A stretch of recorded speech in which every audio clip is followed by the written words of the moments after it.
रक्षाबंधन का एक स्वरूप ऐसा भी है जिसकी चर्चा आज चारों तरफ है, और हो भी क्यों नहीं, क्योंकि यहाँ छात्रों ने एक अनुपम कार्य को किया है।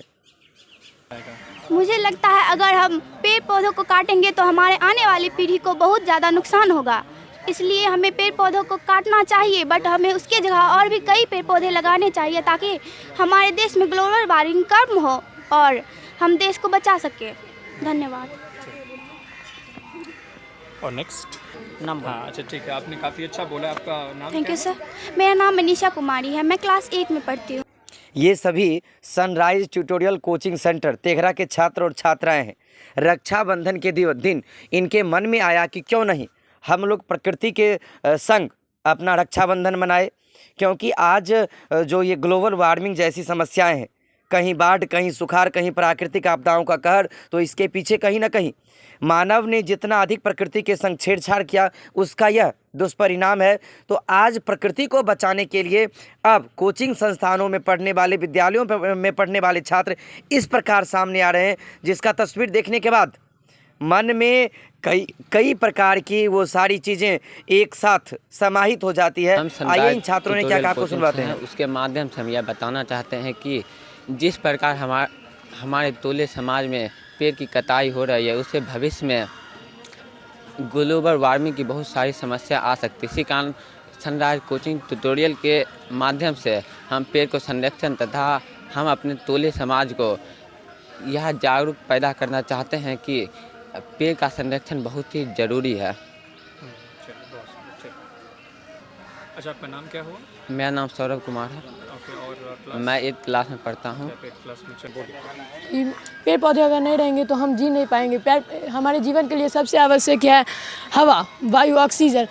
अगर पेड़ पौधे नहीं रहेंगे तो हमें ऑक्सीजन नहीं मिलेगा। हमें भोजन खाने के लिए सब कुछ पेड़ पौधे से मिलता है, पहनने के लिए कपड़े पेड़ पौधे से मिलते हैं, जल पेड़ पौधे वायु को साफ करते हैं और ग्लोबल वार्मिंग को कम करते हैं। हमें कम से कम पेड़ पौधे काटना चाहिए और जो सूखे पेड़ पौधे हैं वे काटना चाहिए।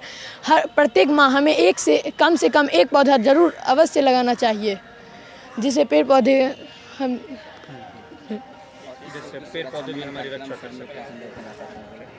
इस कार्यक्रम से हम यह समाज को संदेश देना चाहते हैं कि वो पेड़ पौधे नहीं काटें और पेड़ पौधे कम से कम काटे। जो पेड़ पौधे सूखे हुए हैं वही काटे और जो पेड़ पौधे सूखे हुए हैं उनको काटने के बाद वहीं उसी जगह पर एक वापस से उसके बदले में एक दूसरा पेड़ लगाएं।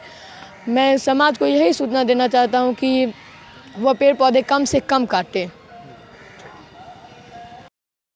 सब लोग को पता है कि आज रक्षाबंधन कार्यक्रम है और रक्षाबंधन के अवसर पर आज हम लोग पर्यावरण को बचाने के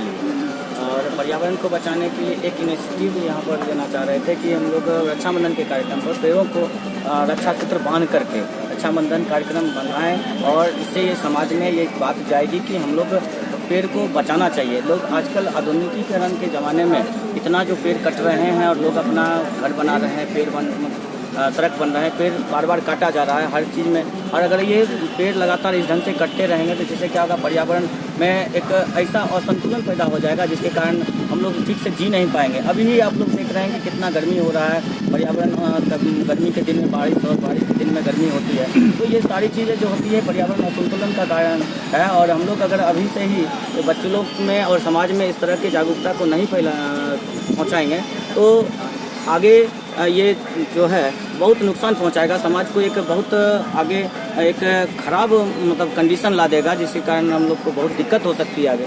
और बच्चे लोग और हम लोग जो शिक्षित और शिक्षा से जुड़े लोग हैं, अगर इस तरह के कार्यक्रम को करते हैं तो हमको लगता है कि लोग इस चीज़ को जानेंगे कि नहीं, क्यों हम लोग इस चीज़ को क्यों कर रहे हैं। बस मुख्य उद्देश्य यही है कि समाज में जागरूकता फैले कि हम लोग इस कार्यक्रम को करके पेड़ को संरक्षित करने के लिए, पेड़ को कम से कम काटने के लिए हम समाज में ये संदेश पहुंचाना चाहते हैं। चलिए, अभी हमारे साथ थे प्रिंस प्रभाकर सर और ये sir sunrise tutorial coaching centre, जिसके तहत आज का ये जो कार्यक्रम किया गया था वृक्ष संरक्षण के लिए, और सर उसके डायरेक्टर भी हैं सनराइज ट्यूटोरियल कोचिंग सेंटर।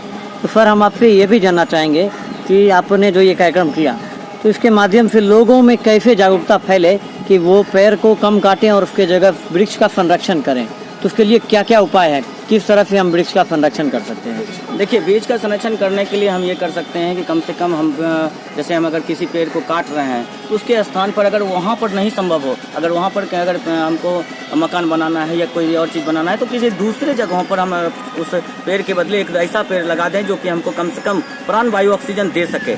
ठीक है। और यह वायुमंडल में अगर जब तक अधिक से अधिक पेड़ नहीं रहेंगे, कम से कम जैसे कि 33% पेड़ अगर रहना चाहिए जितना क्षेत्रफल है, तो हम लोग का क्या होता है, वातावरण संतुलित रह सकता है, हम लोग का शुद्ध वायु मिल सकता है। अगर हम लोग कम से कम अगर पेड़ रहेगा तो बड़ा दिक्कत हो जाएगा।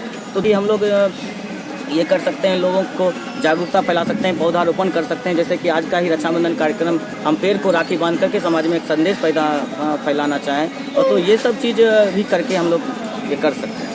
इसके अलावा सर कुछ और?